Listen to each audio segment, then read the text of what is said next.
Hello, this is Chuck again from Monocoque Metal Works. I wanted to talk to you today about E-type rear wheel arch pieces. Now, most of what I'm going to tell you deals with coupes because coupes, unlike roadsters, have an inner rear wheel arch. It's completely closed off.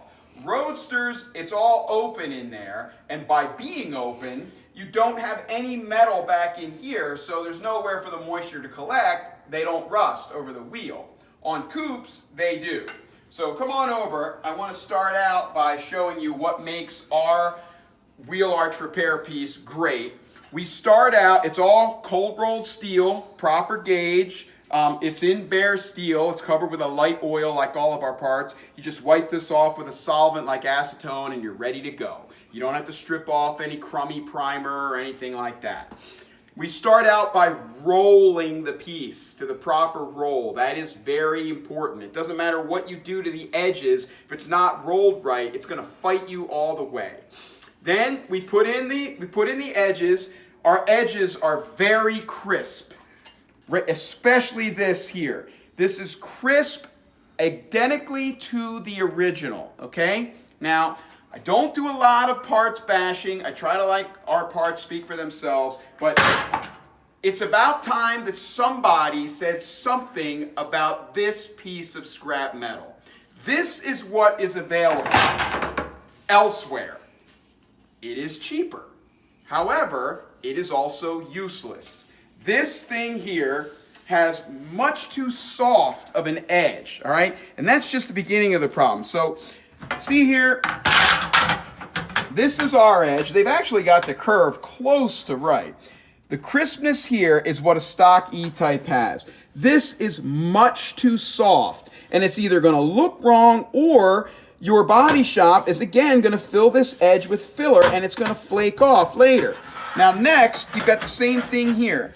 Now this is the leaded seam, so this probably isn't that big of a deal if I'm being honest. But see again, you've got crisp like original, much too soft. And then up here where it goes behind the door, we've got the curvature in here, not only in the edge, but like I said, we've rolled the panel. Here it's just flat straight. You don't want to use this, all right?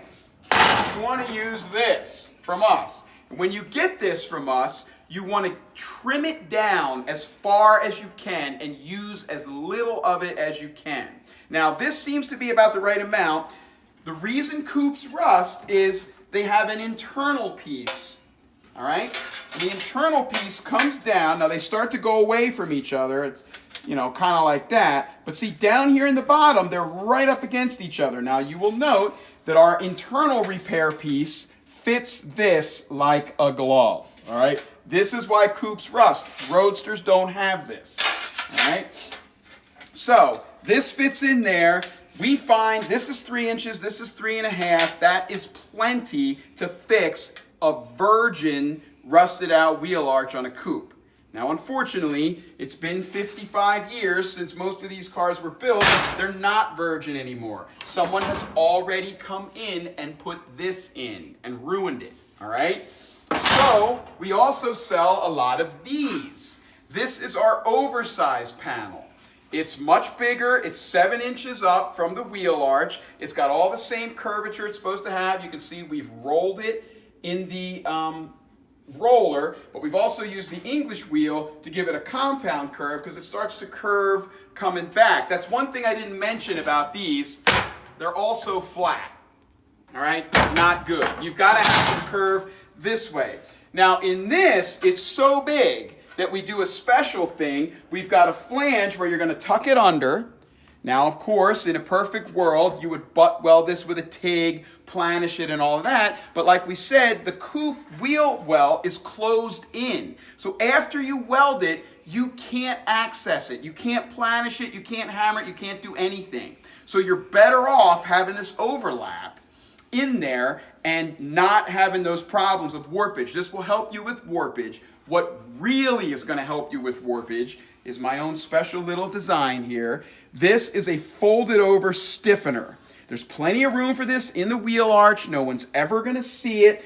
This is what is going to keep your shape. while you're putting this in. Because if you don't have this, the whole 9 yards is going to sink. You're not going to have the hips that you're supposed to have. So this keeps the shape. It's very stiff. Again, it's unseen. And this is a great solution when somebody has already welded in this whole thing and made a real mess of it. We see that all the time. We can make you either one of these. We call this the I don't know what we call this. We call this the standard size. We can make this a little bigger if you need it. But we also, this is called our oversized panel. We make a lot of these that are custom sized. Sometimes people will need this to come straight across, so need a little more here. Sometimes they need less, but they want this extra step and stiffening rib. So we'll make it just like this, but smaller. We can make this to any size you need. We've made them bigger too. All right, so that's what we can do for your Cooper repair. Now, also, again, we've got our inner repair piece. It fits right in there like a glove, and that's going to help you patch your inner. Real quick, I'll just show you. This is what the inner looks like. This is from the same producer of that. I've covered up the labels. You'll note that their inner and outer don't even match each other. That shows you how flat that is. And again, it's too soft. But this, starting to get a little frantic. I'm sorry. I try to keep these videos short, but there's a lot of information. This is what's up in there that makes this thing rust. But you don't want to take this out. This is a major job. You want to just put a patch in there, and that's what that smaller piece is. You can call and ask me about this stuff, and I'll tell you whatever you want to know. The last thing is for roadsters, since they don't have this inner piece. I'm sorry, we don't have a left hand in stock. This is a right hand. This is just this front section. Because they don't have that whole closed-in inner, they have these little rubber strips that close in the wheel well from the B-post area. But the rubber strips deteriorate, people yank them out of there in restoration and don't put them back. And then all this salt and road grime goes up in here. So even though roadsters don't rust here, they actually rust more here. And so we make a repair piece just for that area. You can see it's also got the curve. And this piece we make in a little bit heavier 18 gauge because this piece really wants to sink. And the shrinkage will sink this in when you put it in. So we make this in a little heavier gauge to hold the shape. This is our standard size. We can make it bigger, but what I always suggest is to cut it down smaller. Use as little as you need to, and also, here's another little tip, don't cut it like this. Round this corner so you don't have a pinch point where you're really pulling in stretch when you weld it in. So, this is an example of the rear wheel arch panels. We've got everything in there. Everything up in here, everything down in here. Whatever's in the rear wheel arch, we can make it for you. Usually they're in stock. We can do custom work. We just want to help you get your E-type back to the way it should be. All right, I guess that's it. Thanks for watching. Call anytime for questions. We're here to help. Have a great day.